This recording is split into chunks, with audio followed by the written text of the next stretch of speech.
আসসালামু আলাইকুম ওরহমতুল্লাহি ওবারাকাতুহু। হাসর ময়দানে পুলসিরাতের 7টি ধাপে 7টি প্রশ্ন করা হবে। সেই প্রশ্নগুলো কি কি? প্রশ্নের উত্তর দেওয়ার পরে পুলসিরাতের ওপারে কে আমাদের জন্য অপেক্ষা করবে এবং ফেরেশতারা আমাদের সাথে কি করবে? আপনারা যদি এই 7টি প্রশ্ন জেনে থাকেন তাহলে কমেন্টে জানান, আর যদি জেনে না থাকেন তাহলে ভিডিওটি শেষ পর্যন্ত দেখতে থাকুন। আরবিতে সিরাত শব্দের অর্থ হচ্ছে পুল বা রাস্তা, আর পুলসিরাত হচ্ছে সেই রাস্তা যা জাহান্নামের উপর দিয়ে বয়ে যায়, যা চুলের চেয়ে চিকন, হীরার চেয়ে ধারালো হয়ে থাকে এবং জাহান্নামের আগুনের মতো গরম হয়ে থাকে। আর কিয়ামতের দিন প্রত্যেক মখলুককে সেই পুলসিরাত অতিক্রম করতে হবে। যারা জান্নাতবাসী হবে তারা তাদের ঈমান এবং আমল অনুযায়ী তারা সেই পুলসিরাত পার হবে।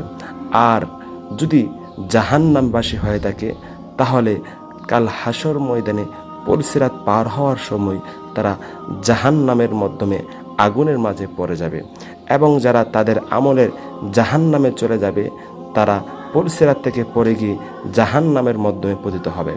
ঈমানদারদের জন্য পুলসিরাত একটি সুন্দর প্রতিক্রিয়ায় রূপান্তরিত হবে। সেখানে তারা কোনো সমস্যা ছাড়াই অতিক্রম করতে পারবে এবং তারা জান্নাত পর্যন্ত পৌঁছে যেতে পারবে। আল্লাহ তাআলা ঈমানদারদেরকে তাদের কর্ম অনুযায়ী নূর বা আলো দেওয়া হবে, যার আলোতে তারা পুলসিরাতের মধ্য দিয়ে পথ নির্ধারণ করবে। তাদের মাধ্যমে অনেকে প্রবল বাতাসের মতো দৌড়ে পুলসিরাত পার হয়ে যাবে, আবার অনেকে হামাগুড়ি দিয়ে পুলসিরাত পার হয়ে যাবে, অনেকে হাঁটুতে বর দিয়ে দিয়ে পুলসিরাত পার হয়ে যাবে।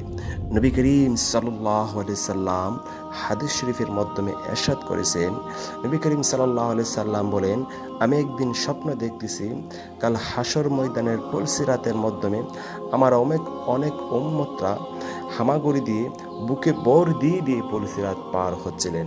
তাদের অনেক কষ্ট হচ্ছিলেন। এমন তো অবস্থায় তাদের উপর দরুদ শরীফ পতিত হলো।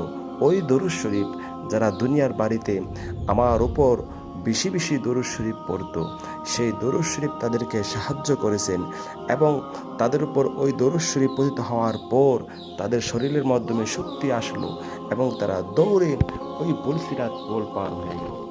আরেক হাদিস শরীফের মাধ্যমে নবী করিম সাল্লাল্লাহু আলাইহি সাল্লাম বলেছেন, পুলসিরাতের রাস্তা এত বড় রাস্তা হবে, দুনিয়ার সময় 30,000 বছরের রাস্তার সমান পুলসিরাতের রাস্তা হবে।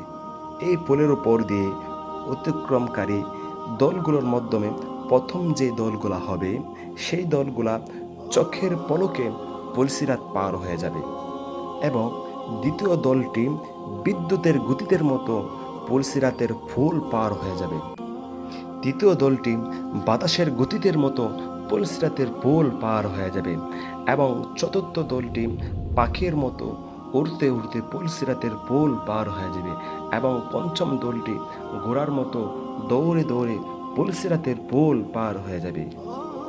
ষষ্ঠ দলটি দৌড়ে দৌড়ে পুলসিরাতের পোল পার হয়ে যাবে, এবং সপ্তম দলটি পথচারীর মতো হাঁটতে হাঁটতে পুলসিরাতের পোল পার হয়ে যাবে।